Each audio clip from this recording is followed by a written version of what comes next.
राम जी को देखा तो प्रणाम किया, जय सच्चिदानंद जग पावन।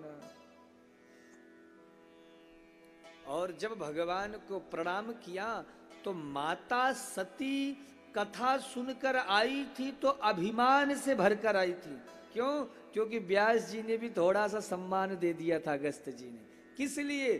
क्योंकि बाबा की अर्धांगिनी है, भोलेनाथ की प्रिया है। तो उन्हें लगा कि हमारे पतिदेव तो सर्वांतरयामी, ये किनको प्रणाम कर रहे हैं, ये कौन है? अब वो भी जब सामने नजर पड़ा तो मानवीय वेश में एक स्त्री के विरह में व्याकुल पुरुष जो वन वन में भटक रहा है, ऐसे व्यक्ति को प्रणाम, और वो भी कौन? परम विवेकी हमारे बाबा भोलेनाथ। तो माता सती ने पूछ लिया तो शंकर जी ने बतलाया, लेकिन माता सती मोह से भरकर आई थी, इसलिए विश्वास नहीं हुआ। और जब विश्वास नहीं हुआ तो बोले ठीक है, जैसे तुम्हारा मन संतुष्ट हो वैसा जाओ और परीक्षा ले लो। और जैसे ही माता सती गईं तो यहां तो बाबा हरि नाम जप रहे हैं। अस कही लगे जपन हरि नामा, हरि का भजन कर रहे हैं, जाप कर रहे हैं। और माता सती वहां जाकर के जगत जननी जानकी का रूप धर करके प्रकट होती है और उसी रास्ते में खड़ी होती है जिस रास्ते में प्रभु श्री राम जा रहे हैं। तो लक्ष्मण जी आगे थे, उन्होंने देखा तो अचानक माता सीता को देख करके आश्चर्यचकित हो गए। लक्ष्मण दीखे उमा कृतवेशा, लक्ष्मण देख उमा कृतवेशा, चकित भय ब्रह्म हृदय विशेखा, चकित भय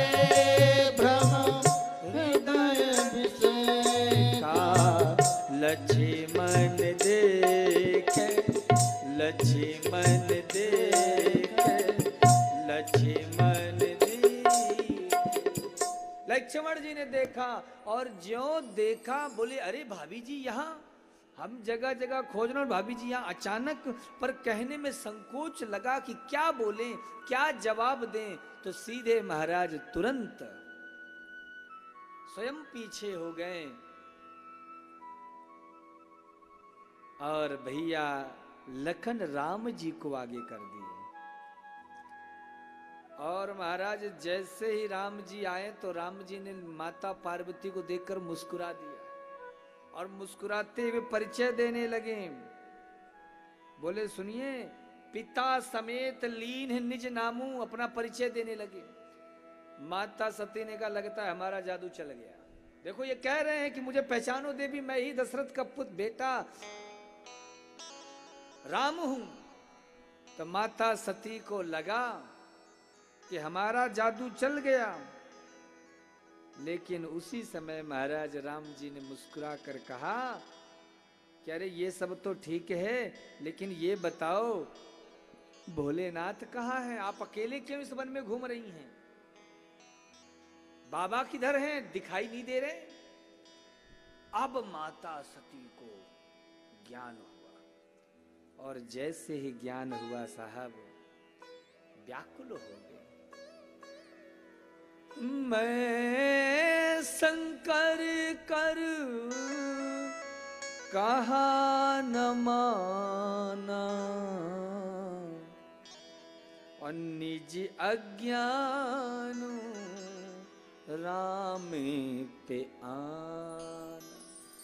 मैंने भोलेनाथ के कथन को, वचन को नहीं माना और अपनी जड़ता का परिचय देती हुई और परीक्षा लेने के लिए आ गई। व्याकुल हैं, जिधर देखे उधर ही राम लक्ष्मण सीता नजर आ रहे हैं। अंत में माता सती ने नेत्र बंद किए और केवल भोलेनाथ का स्मरण करते हुए भागी और शंकर जी के पास पहुंची। मन में विचार किया मैं प्रभु को जवाब क्या दूं। तो जो माता सती हैं आज जब भगवान भोलेनाथ ने पूछा कि किस प्रकार से परीक्षा ली है देवी जी आपने, माता सती ने झूठ बोल दिया। अरे मैंने कोई परीक्षा नहीं ली। कछु न परीक्षा लीन गोसाई, कीन प्रणाम तुम्हारी ही नाई। मैं तो जैसे आप दूर से प्रणाम किए, मैं जरा नजदीक जाके प्रणाम करके चली आई। बोले अगर प्रणाम ही करना था तो हमारे जैसी कर लेती। शंकर जी ने नेत्र बंद किया और समझ लिया सब कुछ। हर इच्छा भाभी बलवाना। मैंने कल आपको बताया था ना कि भावी मेट सकहीं त्रिपुरारी, लेकिन उस भावी को भगवान शंकर भी नहीं छेड़ते हैं जिसमें हरि की इच्छा हो, राम की इच्छा हो। तो फिर अपनी इच्छा का क्या कार्य? जो राम जी ही स्वयं चाहते हों तो वहां पर फिर अपना चाह क्या मतलब?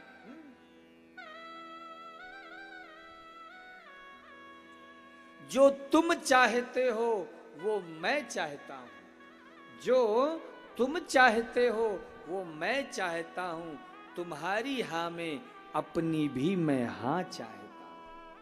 साहब जैसी स्थिति हो, जैसा भी समय हो, जैसे प्रभु रखना चाहते हैं उसी में ही रहो, मस्त रहो, आनंदित रहो। माता सती को जब जाना कि सीता का वेश धारण किया तो प्रण धर लिया बाबा ने कि बस अब यहां से मेरा और सती का संबंध खत्म। लेकिन बोले नहीं। लेकिन भगवान भी कम कौतुकी नहीं है, आकाशवाणी कर दिए, असपन तुम बिनु करई को आना। ऐसा प्रण आपके सिवा और कौन कर सकता है? अब माता सती बार बार पूछने लगी, बताओ कृपालु देवता भोलेनाथ कौन सा प्रण किया? शंकर जी क्या जवाब दें? शंकर जी ने कहा प्रभु ऑलरेडी हमारे घर में इतनी समस्या, ऊपर से तुम आकाशवाणी करके कोई बात हम गुप्त रखना चाह रहे हो उसको भी प्रचार कर रहे हो, ढिंढोरा पीट दे रहे हो। शंकर जी बोले अरे देवी कुछ नहीं, आओ मैं तुम्हें कथा सुनाता हूं। ऐसे कह करके महाराज कथा सुनाने लगे। और जैसे ही कथा सुनाने लगा, कथा भी एक कथा नहीं, बहुत प्रकार की कथा सुनाई। और शंकर जी कथा हमारे आपके जैसे थोड़ो है दिन भर में 3 घंटे सुनना। अब वह 3 घंटे में भी महाराज बीच में 1 बार 2 बार पीछे से चक्कर लगा के आ जाना, चाय की चुस्की भी ले लेना। बीच में महाराज मन ना लगे तो 1-2 सेल्फी भी मोबाइल पे ले करके, और ऊपर से देखा कोई आया नहीं, पड़ोसन के पास फोन किया, सुनो अभी कैमरा वाले भाई साहब हमारे ऊपर फोकस किए थे, देखो टीवी पे आ रहे हैं। बोलो जय श्री राम, और प्रेम से बोलो। हाँ साहब। तो मन कितना चंचल है, 3 घंटे में भी नहीं लगता है। बड़े मुश्किल से 3 घंटे की कथा सुन पाते हैं। और यहां पे साहब शंकर जी की कथा फिर वो 2-4 घंटे की तो होती नहीं। तो ऐसे कथा सुनाते हुए महाराज पहुंचे कैलाश। और जैसे ही कैलाश पहुंचे तो सती ने सोचा कि कैलाश में तो हमारी ही चलेगी, लेकिन कैलाश पहुंचते क्या देखा, शंकर सहज स्वरूप संभारा और लागी समाधि अखंड अपारा। समाधि में बैठ गए बाबा।